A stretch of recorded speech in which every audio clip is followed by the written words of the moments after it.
தண்ணியை குடிக்கிற அத்தனை ஜீவராசிகளுக்கும் கடுமையான பாதிப்பு வரும்னு நாங்கள் சொன்னால் ஏதோ அரசியல் பாலிடிக்ஸ் பண்ணுறாங்க நீங்கள் சொல்லுவீங்க. நாங்கள் சொல்லலைங்க.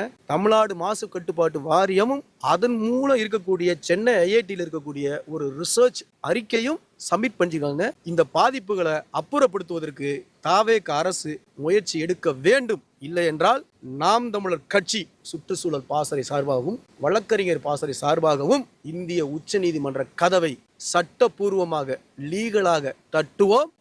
இன்னும் உங்களுக்கு 1 மாத கால கெடு. தமிழ்நாடு அரசு உச்ச நீதிமன்றத்தில் பசுமை தீர்மானத்தில் வழக்க தட்டுங்க.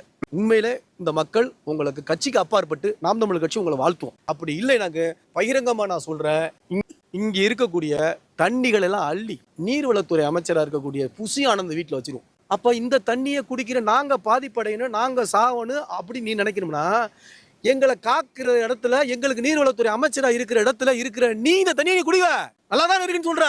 ஒண்ணு இல்லைன்னா தண்ணி நான் கொண்டு தர்றேன். சுற்றுலாத்துறை அமைச்சர் எல்லார் வீட்டுக்கும் நாம் தமிழர் கட்சி என்ன பண்ணுவோம்னா, நாங்களே என்ன பண்றோம், இந்த தண்ணியை எடுத்துட்டு வந்து, இந்த நுரையெல்லாம் இருக்கு பாருங்களா, எடுத்துட்டு வந்து உங்க வீட்டுக்கு, உங்க இடத்துல, உங்க மனைவி, உங்க பிள்ளைங்க, உங்களுடைய உறவுக்காரர்கள் அத்தனை பேரும் என்ன பண்ணுங்க, இதை குடிங்க. தயவு செய்து குடிச்சாது உங்களுக்கு அறிவு வந்தா தயவு செய்து என்ன பண்ணுங்க, நடவடிக்கை எடுங்க. இல்லைன்னா நாங்கள் இதை சட்டப்பூர்வமாகவும் உயர்நீதிமன்றத்தில் உச்ச நீதிமன்றத்தில் எடுத்துட்டு போவோம்.